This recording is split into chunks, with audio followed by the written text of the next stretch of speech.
Cold open. Visual, layar ponsel gelap. Timestamp pukul 2.16. Waveform voice note muncul tanpa memperlihatkan wajah siapapun. Kamis malam, pukul 2.16, di kontrakan Gang Sawo Mati nomor 17, Nadia terbangun karena 3 notifikasi WhatsApp dari nomor Ibu Rini. Hal pertama yang membuatnya duduk bukan jumlah pesannya, tapi letak ponsel Ibu Rini, mati di meja makan, terlihat dari celah pintu kamar. Di rumah kecil itu, suara malam biasanya mudah dikenali. Kipas tua di kamar Nadia, dengung kulkas, dan motor lewat dari gang belakang punya jaraknya masing-masing. Karena itu, ketika voice note pertama berisi bunyi kipas, 3 ketukan pendek, dan jeritan yang seperti ditahan kain, Nadia langsung tahu suara itu bukan dari ponsel Ibu Rini. Suara itu berasal dari dinding kamarnya sendiri. Rumah yang masih masuk akal. Visual, kamar Nadia, lorong kecil, meja makan, close-up kontak ibu, ponsel mati di meja makan, saklar kipas, waveform audio. Nadia tidak langsung menyimpulkan apapun. Ia turun dari kasur, melihat Ibu Rini masih tidur di kamar sebelah, lalu mengecek meja makan. Ponsel Ibu Rini benar-benar mati.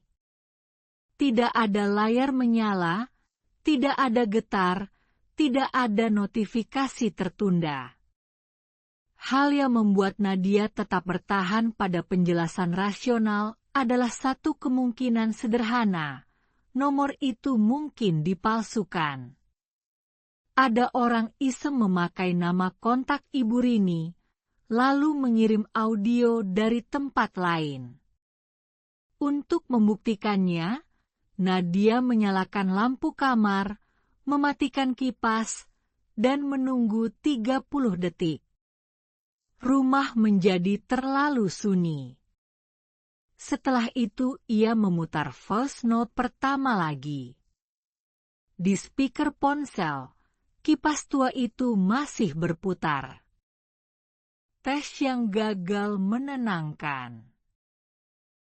Visual, lorong depan kamar, lorong gelap, pintu kamar tertutup, waveform memanjang, teks durasi pukul 00.11. Nadia membawa ponselnya ke lorong, supaya suara kamar tidak masuk ke rekaman berikutnya kalau ada pesan lagi. Pintu kamarnya ia tutup. Kipas sudah mati. Jendela sudah dikunci. Pada pukul 2.23, voice note kedua masuk. Kali ini durasinya 11 detik. 3 detik pertama kosong.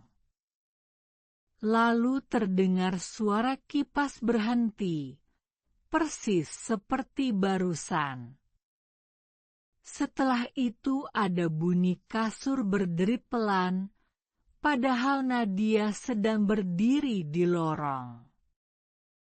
Di detik terakhir, napas seseorang terdengar terlalu dekat dengan mikrofon.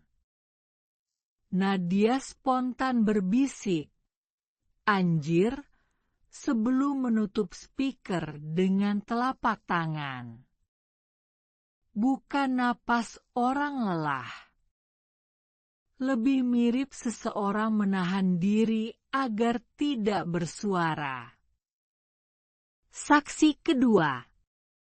Visual, depan kamar ibu, 2 orang di lorong, ponsel baterai kosong, tangan menutup layar, teks, 3 ketukan.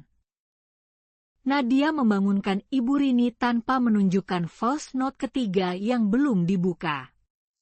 Ia hanya meminta Ibu Rini memastikan ponselnya sendiri masih mati. Ibu Rini memeriksa meja makan, lalu wajahnya berubah ketika melihat ikon baterai kosong. Ia tidak bertanya siapa yang mengirim pesan itu.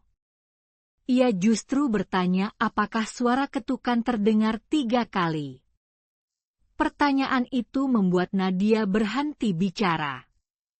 Dari mulut Ibu Rini cuma keluar, "Astagfirullah," pelan sekali. Karena Ibu Rini belum mendengar rekamannya, tapi ia sudah tahu jumlah ketukannya. Orang yang pernah mendengar.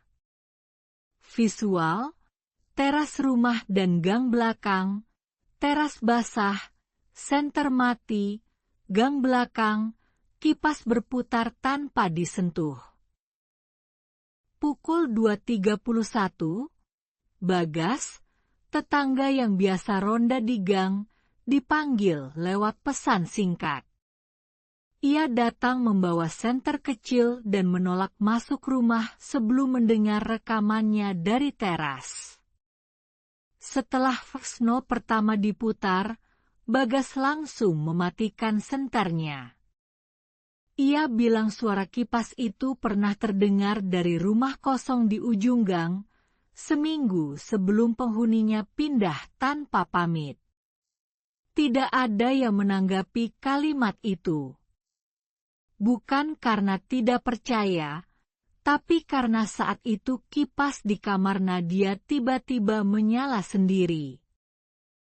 Aturan ancaman. Visual, kamar Nadia, timeline 3 pesan, layar chat, pintu kamar setengah terbuka, nice turun. Mereka akhirnya menyadari polanya. Voice note pertama meniru suara benda di kamar. Voice note kedua meniru sesuatu yang baru saja Nadia lakukan.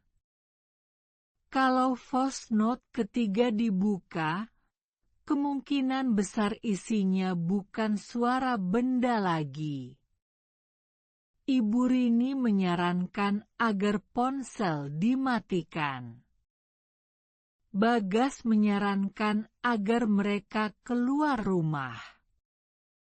Nadia hampir memilih keluar sampai notifikasi baru muncul dari nomor yang sama. Pesan itu bukan audio. Hanya satu kalimat pendek. Jangan tinggalkan dia sendirian di kamar. Voice note ketiga. Visual, ambang pintu kamar tertutup, speaker dekat telinga, waveform pecah, lantai kamar. Nadia tidak membuka pintu. Ia hanya menempelkan ponsel ke telinga dan memutar voice note ketiga dari lorong. Suara pertama yang terdengar adalah suara Nadia sendiri, tapi lebih pelan, seperti direkam dari bawah selimut. Suara itu berkata agar Ibu Rini jangan masuk. Setelah jeda panjang, terdengar sesuatu menyeret kaki di lantai kamar. Lalu suara Nadia muncul lagi, kali ini tepat di belakang kalimat pertama. Kalau ibu masuk, dia ikut keluar. Yang ditinggalkan. Visual, pagi hari di kamar pagi, bantal kosong, ponsel retak, draft WhatsApp. Mereka menunggu sampai azan subuh sebelum membuka pintu. Kamar Nadia tidak berantakan. Kasur tetap rapi. Jendela tetap terkunci. Kipas mati. Yang berubah hanya satu hal. Di atas bantal ada ponsel lama milik Ibu Rini, ponsel yang seharusnya berada di meja makan. Layarnya retak dari dalam, dan di aplikasi WhatsApp ada satu draft pesan yang belum terkirim. Isinya pendek, sekarang suaranya sudah bisa dipakai. Prosedur baru. Visual, malam berikutnya, layar ponsel dibalik, grup warga, waveform 6 detik, jam 00. Sejak kejadian itu, Nadia tidak lagi memutar voice note dari nomor keluarga setelah lewat tengah malam. Aturannya sederhana. Kalau pesan datang setelah jam 12, layar dibalik, volume dimatikan, dan orang yang namanya muncul harus dipanggil langsung dari ruangan lain. Aturan itu terdengar berlebihan sampai satu malam Bagas mengirim pesan suara ke grup warga. Durasi pesannya 6 detik. Di belakangnya ada kipas tua, 3 ketukan pendek, dan suara Nadia berbisik sangat pelan. Jangan bilang Nadia masih di rumah. Penutup. Visual, layar gelap, teks komentar, noise analog turun.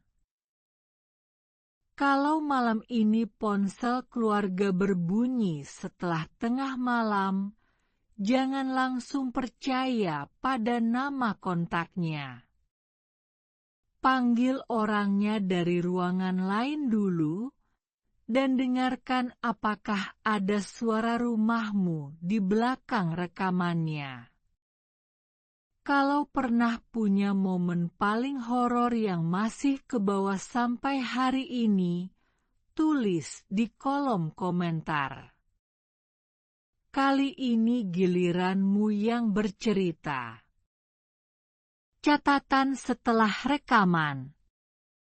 Visual, catatan kecil di buku tulis, timestamp disorot, waveform voice note ditumpuk perlahan.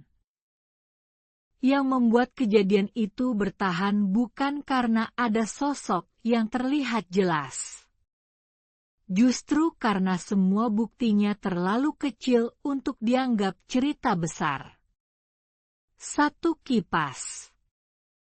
1 ketukan. 1 ponsel mati. 1 suara yang terdengar seperti orang yang dikenal. Dalam cerita seperti ini, rasa takut tidak datang dari sesuatu yang melompat ke layar. Rasa takut datang dari prosedur harian yang berubah setelah satu malam, cara membuka pesan, cara memanggil keluarga, cara memastikan suara di rekaman benar-benar berasal dari orang yang masih berada di rumah. Dan ketika prosedur itu berubah, rumah yang sama tidak pernah terasa sama lagi. Catatan setelah rekaman. Visual, catatan kecil di buku tulis, timestamp disorot, waveform voice note ditumpuk perlahan. Yang membuat kejadian itu bertahan bukan karena ada sosok yang terlihat jelas. Justru karena semua buktinya terlalu kecil untuk dianggap cerita besar. 1 kipas. 1 ketukan. 1 ponsel mati. 1 suara yang terdengar seperti orang yang dikenal. Dalam cerita seperti ini, rasa takut tidak datang dari sesuatu yang melompat ke layar. Rasa takut datang dari prosedur harian yang berubah setelah satu malam, cara membuka pesan, cara memanggil keluarga, cara memastikan suara di rekaman benar-benar berasal dari orang yang masih berada di rumah. Dan ketika prosedur itu berubah, rumah yang sama tidak pernah terasa sama lagi. Catatan setelah rekaman.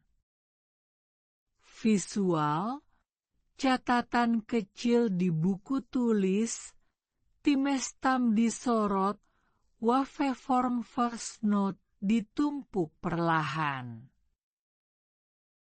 Yang membuat kejadian itu bertahan bukan karena ada sosok yang terlihat jelas. Justru karena semua buktinya terlalu kecil untuk dianggap cerita besar. Satu kipas. Satu ketukan. Satu ponsel mati. Satu suara yang terdengar seperti orang yang dikenal. Dalam cerita seperti ini, rasa takut tidak datang dari sesuatu yang melompat ke layar. Rasa takut datang dari prosedur harian yang berubah setelah satu malam, cara membuka pesan, cara memanggil keluarga, cara memastikan suara di rekaman benar-benar berasal dari orang yang masih berada di rumah. Dan ketika prosedur itu berubah, rumah yang sama tidak pernah terasa sama lagi.